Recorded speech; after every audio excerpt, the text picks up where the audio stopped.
welcome to the Innermost, where we explore, we acknowledge, we set right, and we show gratitude for our deepest and most private inward thoughts, emotions, and experiences. As always, you can write to the show anonymously and share your thoughts, experiences, or any stories that you may have to share on our podcast. You can share that at theinnermost@gmail.com. I'm your host, K Joy. Welcome to the Innermost. I did not have any intention to record this morning, really. Right now, I kind of just try to go with, the emotion of it all, and I think that's what keeps the content real and raw. But I have been toiling with, I've been on social media for a few months now, and that's on purpose. I feel like I can focus more. I've just been focusing on work and just reading and all the things I want to do. And then I just kind of hop back on to reconnect, with some family members and friends. And I honestly like to get on to look into certain businesses and things like that. So that really is what drew me in as I was planning certain, trips and daycations and and things like that. I like to kind of get on and check out what the business has to offer. And they usually have, a different perspective of what they're offering on Instagram. So with that being said, I kind of got stuck in that rabbit hole of things, and I always find myself where I don't like to be, with this algorithm of pouring out of, what's going on with politics and things of that nature. But I mean, where we are right now, the day and age that we're in right now, it's inevitable. You just can't get around it. And we knew that. After the election. I spoke on that. I recorded it. That it will be interesting times for the next few years. So here we are. I'm here because LA, there's a new LA riot taking place right now. We saw the protests going forth and all that of the, what's going on. But what really touches home for me is me and my family and I, we grew up right there. My grandparents own homes right there. My parents own a home right up the street from there in Linwood. Right off of Alondra Boulevard in Compton, that's where we from. That Dale's Donut Shop, my grandfather had his own mechanic shop not too far up the street off Bradfield. We're across the street from that big liquor store. My grandmother retired from the Compton School District. Right there. Those are my early memories of my life. Right there. So to see all of that happening, I mean, my grandma went to that nail shop right there, right there across the street. And to see all this happening, it's like, wow. But you're not surprised. Being, from California, being from that area, just where I am in my life, you're not surprised. I was very, very young when the LA riots and stuff was going on. So you hear these type of things coming up, but oh man, there's so much. This is like a ball in front of me, a yarn ball, and there's so much. I think that the optics are what's really throwing me right now.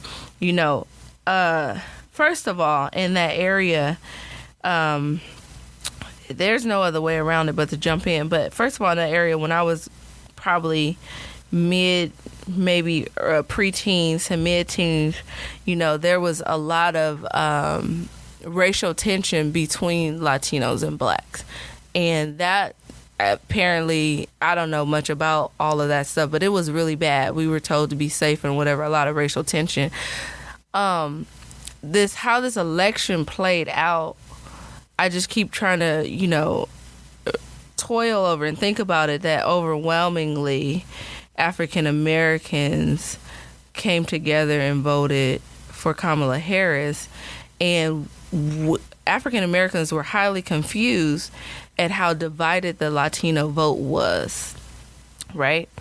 and I hope I can articulate this properly. I hate to continue to preface things because we live in such sensitive times where before you even get out what you say, people have already drawn an opinion and broke down emotionally and just kind of talking over the whole idea of things.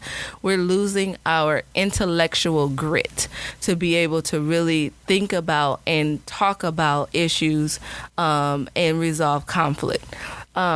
But with that being said, I don't think I have to make known my love for the county of LA. I would say the county of LA because, although LA County, like I said, my earlier years were spent in Compton in that area.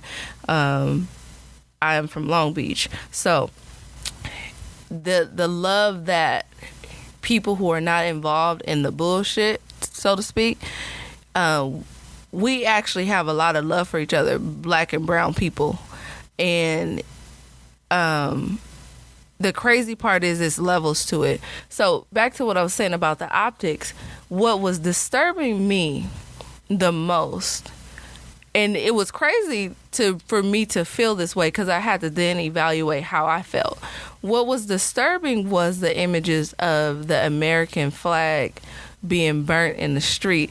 And I hear the debate and the argument from the Latino communities, the comments of just because the American flag is being burnt it's more of and the Mexican flag is being raised, it's more of a pride from where you come from, but you can still want to be where you at.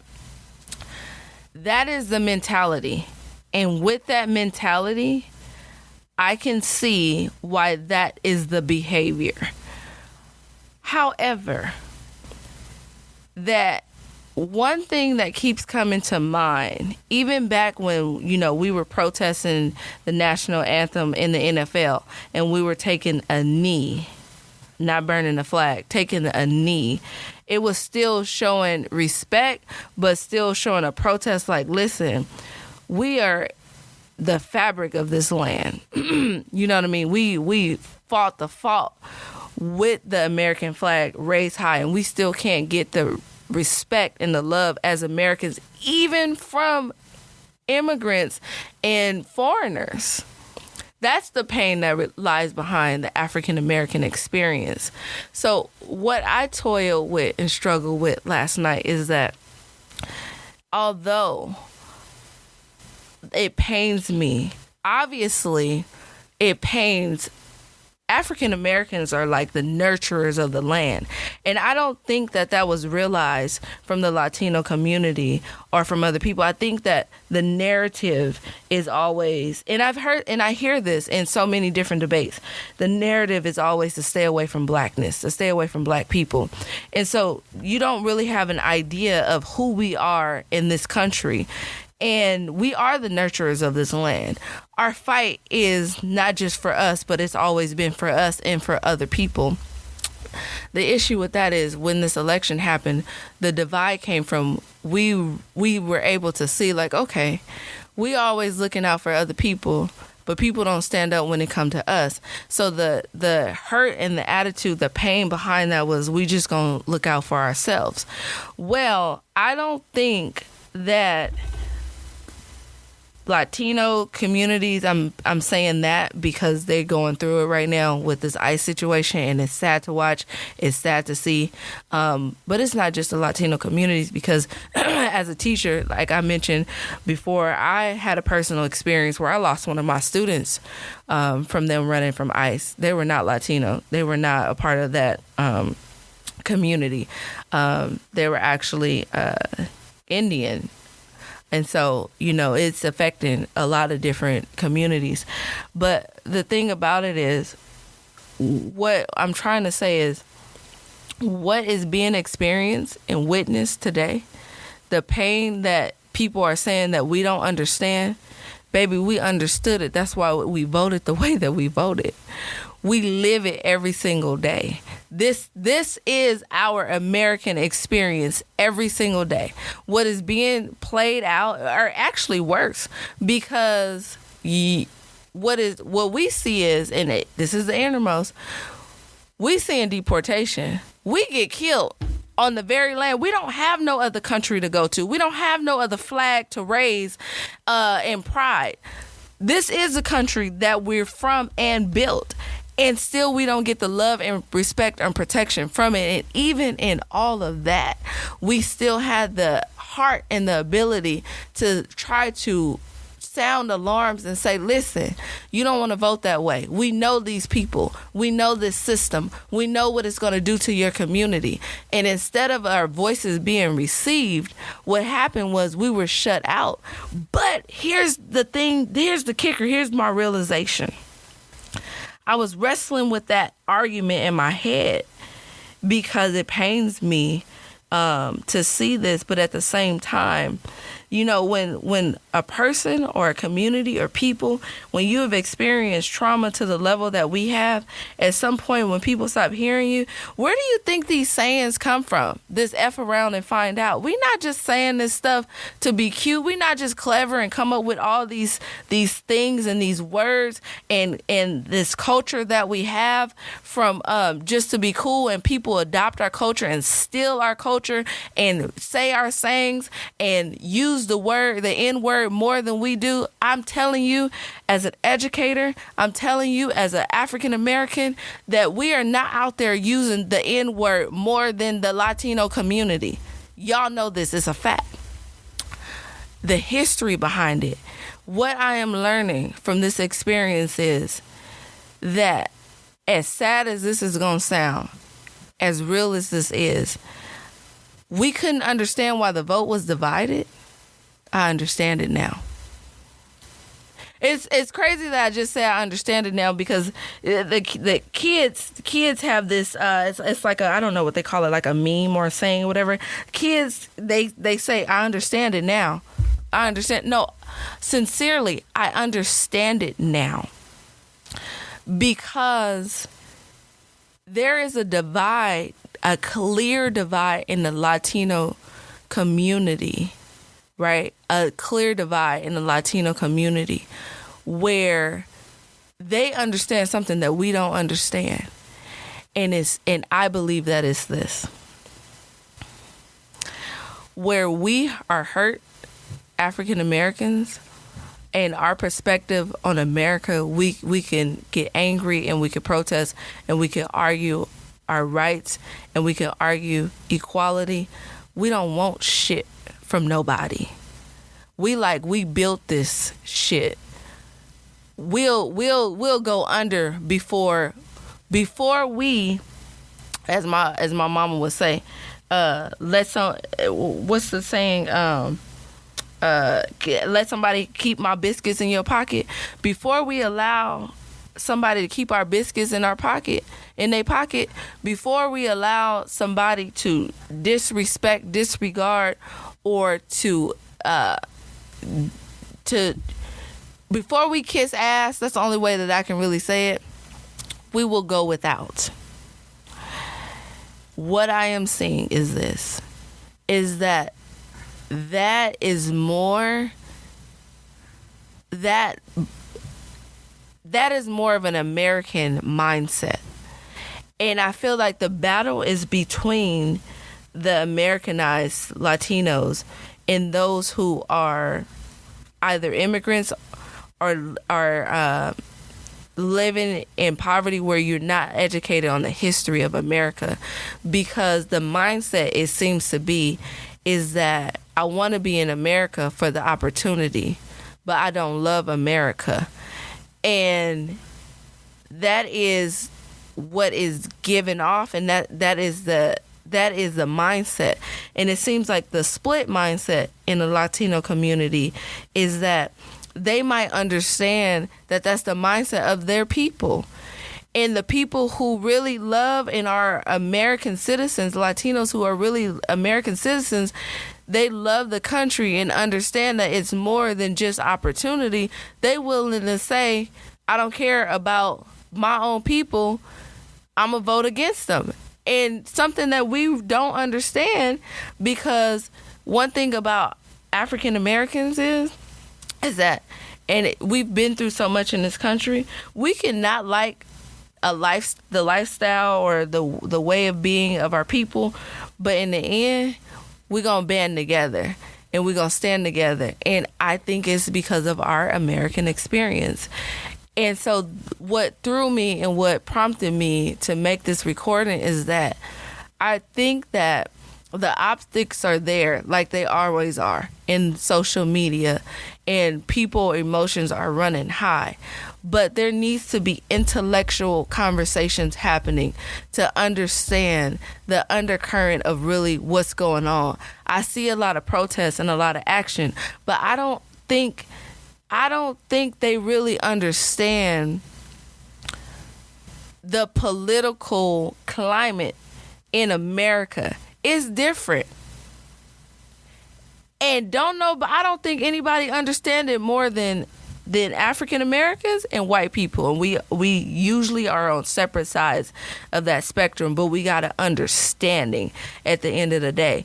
And I think that's what we was trying to share in this fight with the Latino community and other communities. Is like, listen, you don't know how nasty this can get. It's time. You don't get what's happening. You're not seeing the temperature rise. You're not seeing the climate. And it's a lack of understanding of the system, of the process. It pains me to see, the ICE situation, deportation situation and all that. But I also am not surprised. Many of us are not surprised. This is what it is here.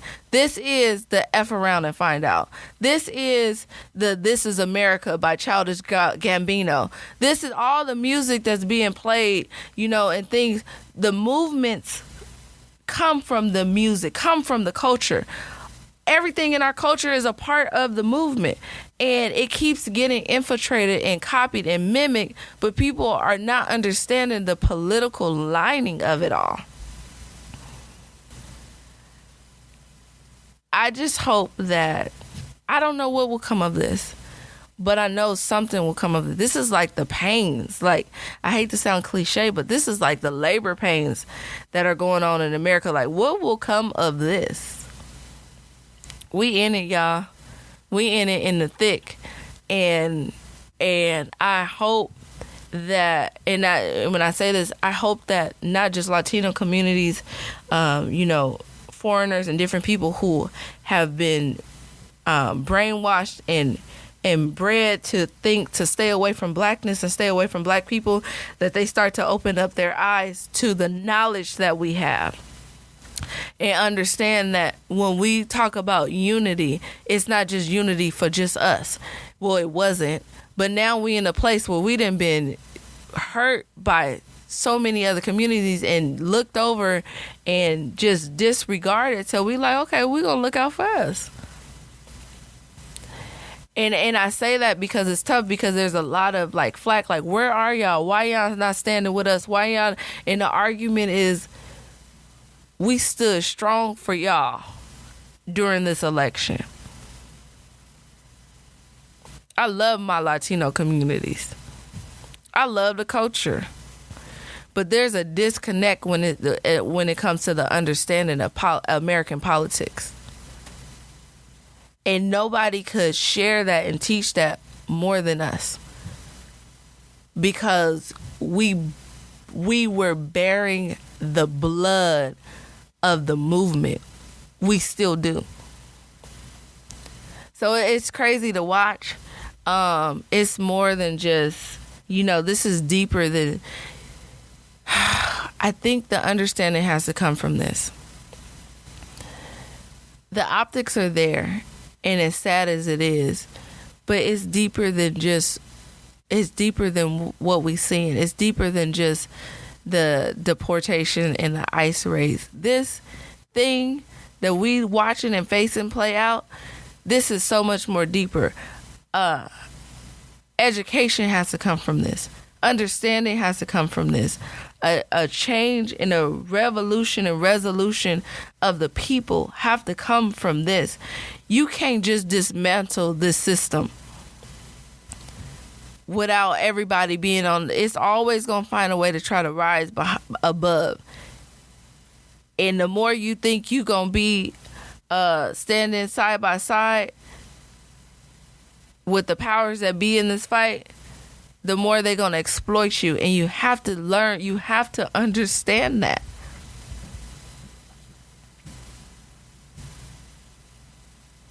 I think the most irritating thing about all of this is that there's so much commentary going forth and opinions and emotions going forth. But the heart of it is, I feel like there's a lack of intellectual understanding of the system, of the history, of American politics, of the behavior of so many, and there's not a lot of different communities coming together to have this conversation. We are the most looked down upon and shitted on people. We got our issues too in our communities, a lot of them, towards each other. In our community, we understand that there's black people and there's niggas. But when it comes down to it, you got to know how you got to know how to organize and band together on an intellectual level. And I feel like we could have helped in that area. But here we are, and this is happening. And the thing about it is, unfortunately, sometimes you really got to go through that fire and that burning process for things to be better. And this is tough, but this is where we are. And I hope that in the end, some type of real and impactful change and outcome comes from it all. Anywho, that's just my spiel on it all. At the end of the day, you know, here we are, and America is so much deeper than the land of opportunity. That's what they don't tell people. You know, it's a mindset, it's a way of life, it's an understanding of the structure and the makeup, and maybe all of that stuff is starting to be revealed. In the end, I'm going to wrap this up real quick with Pacers got one, OKC got the other. I'm not sure when the next game is. Dodgers out here losing to the St. Louis Cardinals, and I'm just not betting on the Dodgers no more. Dodgers, all of my LA teams are just like that. You just don't know what you're going to get on any day from an LA team. Our next NBA Finals game is Wednesday, June the 11th. We're looking at a home game from the Pacers. Let me see what's going on in the world of the MLB. I love California. It's crazy. Gavin Newsom, Maxine Waters, Kamala Harris out here trying to advocate and, trying to... That's another thing, too. I know I just went from sports to something else, but that's another thing, too, is that Trump sending out the National Guards, and, people feel like he just stirring a pot. But, I mean, at this point, what... All of this stuff is to be expected. LA is a huge, LA, New York, Chicago, all these cities, they're huge guinea pig cities, to put big things on display, and if you want optics, you gonna get them coming to these areas. And LA really about that life. So that's what you gonna get. You gonna go out there messing with folks, throwing tear gas in people's windows and you're going to get a reaction. They don't care. And I just thought about that when it came to sports because I love all my LA teams. I love my Lakers, Dodgers, and all that. But they're going to step up usually when it matters. But it sucks sometimes because you don't always get what you're looking for out of them. And my whole point was that the Dodgers was out here losing to the St. Louis Cardinals. I don't know if they got the last game. They played 3 games against them, right? They usually play 3 and then they done home and away. But it looks like today the Dodgers will be playing the Padres. So that'll be interesting. I got to tune into that game. Athletics been doing pretty good here and there. It's just interesting. I think the talent is going up. It look like baseball is scoring more. Maybe they're focusing more on hitting and things of that nature. But it's some good pitching going on out there too. So I feel like the hitting is a lot better than the pitching though. I don't know. I need to look into that more. I want to get more into my WNBA games, but the schedules always seem so weird that I always end up missing a game, and that sucks. So I really need to figure out that schedule. But all in all, when it come down to it, man, the land is hurting. America is hurting, and it's a lot of emotions going forward, and it's a lot of pain happening. But at the end of the day, I feel like it all comes down to, human psychology and human beings understanding in which ways they need to come together to live together. Because when it comes down to it, this is a big, beautiful earth. It's a big, beautiful land. And all this wrestling for power and control, money and politics, keep the big man on top and the little man under.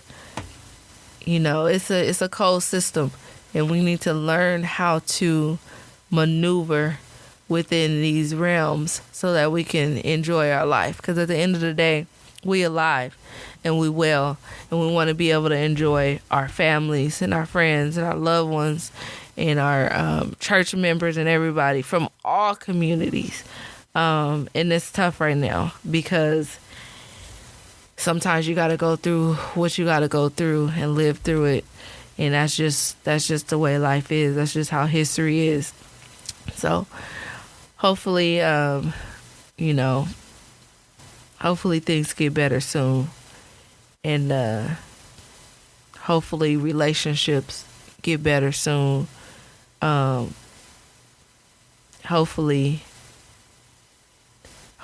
the voices of the decent people and the voices of love prevails over all of this. But we can't discredit the hard times, because it's been wars all the way back. It's been conflict all the way back. This is a part of the process. You look at history, you look at politics, you look at life, it's painfully relevant. And once you accept that, then you're able to start to maybe help and advocate and educate and pray in a way that's effective. That's all I got for today. It's their innermost, so what can you expect? This is not for, this platform is not for the faint of heart.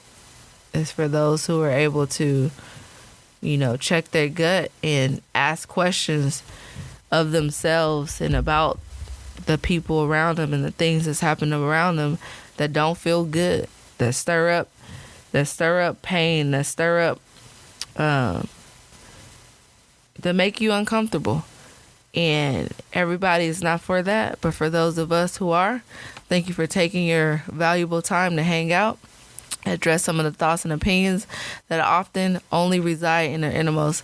It's been a wonderful pleasure to host you. I look forward to receiving your stories and exchanges, experiences in our community at the Innermost Podcast at gmail.com. You can also follow us on Instagram, the Innermost Podcast. I hope you find enough motivation this Monday to carry you through the week. Take care. Never abandon your innermost thoughts, opinions, and being. God bless.